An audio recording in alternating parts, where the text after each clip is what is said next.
Okay, so I accept defeat.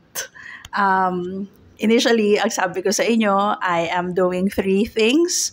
So I am working part-time as a university teacher, full-time as a project management manager.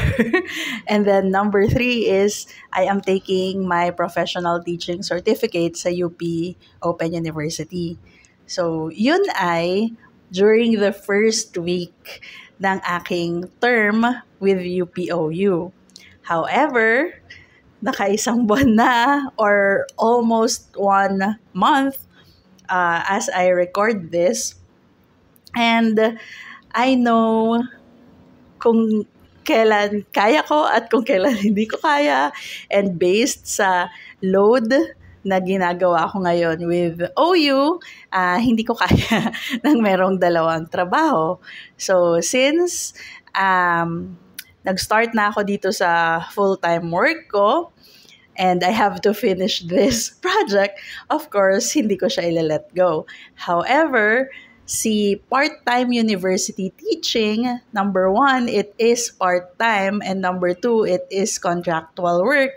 Ibig sabihin, every semester may trabaho ako. Pagkatapos ng semester, wala akong trabaho. And yung susunod na semester, it depends kung meron akong teaching load or wala.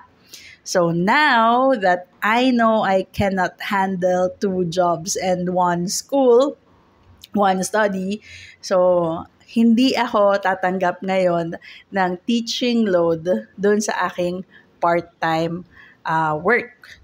Sasabihin ko na sa kanila, kasi sa May pa naman or end of April ang start ng aking usual na schedule with them. So ngayon pa lang, sasabihin ko na sa kanila na I can't teach ngayong parating na term kasi I am taking PTC at UPOU. And hindi ko siya kayang pagsabayan. So essentially, this program, if maipasa ko lahat ng 6 units every 10 weeks ko, matatapos ko siya by December of this year. Yun ay kung maipapasa ko silang lahat according to plan. Kaya ngayon, ang thinking ko is, hanggat hindi ko natatapos yung PTC, hindi muna ako magtuturo. Gusto ko siyang tapusin muna bago ako bumalik sa pagtuturo. I can't let go of this full-time project management job kasi term. I have to finish the entire thing and it will end when it ends. And subject for regularization kasi siya. And syempre, gusto rin naman nating ma-regular, di ba? We will see. But for now, ayan, we are open for 2 modifications ng ating pinagtitripan sa buhay. And eto ngayon yung modifications na gagawin natin as we progress. Like in any aspect of our life, mamomodify at mamomodify yan. Sa ngayon, ito yung ating current na game plan. Edited na siya. This is version number, I don't know what version this is. But, yeah. So, ngayong term na to, for the first 10 weeks ko with UPOU, I am taking 2 courses kasi. So, principles in teaching at saka education professions. Yun yung title ng isa. So, 3 units na principles of teaching, and then 3 units na education professions. I noticed so far sa mga ginagawa namin, sa isang course, every module, I have 1 discussion assignment and 1 learning task assignment. Bukod doon, meron kaming final project at meron kaming parang final task, which is parang final exam, pero parang project din siya, pero iba siya sa final project. And meron pa kaming tinatawag na e-journal. So, para siyang reflection, essay, something like that, na zine format siya, online zine format. So, yun yung gagawin ko dun sa isang course. Every module. I can't remember kung ilang module yon. Let me check. There are 6 modules for this course. Ngayon, yung isang course naman, which is Education Professions, ang napansin ko sa kanya, mas simple. Wala siya nung e-journal. Yes, every module meron kaming assignment na discussion forum and meron kaming isang essay na kailangan gawin. Tapos meron kaming final project and meron din kaming final task or yung final exam na parang project din. Pero yun lang, wala sila nung e-journal /zine/blog template na additional assignment. So sabihin na natin, for every course, every week, I have to do 8 assignments.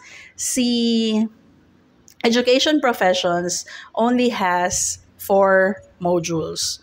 So, si Principles of Teaching yung mas marami, meron siyang 6 modules. And siya rin yung mas maraming assignment. So, every week yun, kailangan kong gumawa ng 8 assignments sa 6 units. Kaya hindi ko na kayang isabay yung pagtuturo, which is part-time na 12 units. Although kabisado ko yung ginagawa ko sa pagtuturo, hindi kasi yung pagtuturo yung problem doon. Ang problem doon is yung admin task na kailangan kong gawin. Sa Open University kasi, walang limit yung number ng students per class. So imagine, sa dami ng estudyanteng yon sa isang class, kunwari 60 or 70 students sa isang class, and I have 4 classes na tinuturuan as a part-time university teacher. So, ang dami. 60 or 70 students times 4. Yun yung kailangan kong checkan yung assignment every week. Kailangan kong checkan yung midterm exam, yung final exam, yung grades nila, yung scores nila, pag-aayos nun, pag-migrate ng scores nila to the grade sheet and then to the registrar system. So, yung mga ganong klaseng admin task, yun yung kalaban ko with my teaching kung isasabay ko siya sa school. And isasabay ko siya dun sa full-time na project management work ko. So, not really yung teaching per se, kaya ko siya kailangang i-let go. It's more of yung admin tasks required doon sa trabahong yon. Kaya kailangan ko muna siyang i-let go. And ano lang naman, hanggang sa matapos ko lang naman tong professional teaching certificate ko. Kasi nga, masyadong marami yung requirements niya. And, syempre, gusto ko namang pumasa dun sa mga in-enroll ko, di ba? Kaya papanindigan ko muna yung mga yung programs and yung program and yung mga courses na ite-take ko hanggang sa matapos ko yung certificate.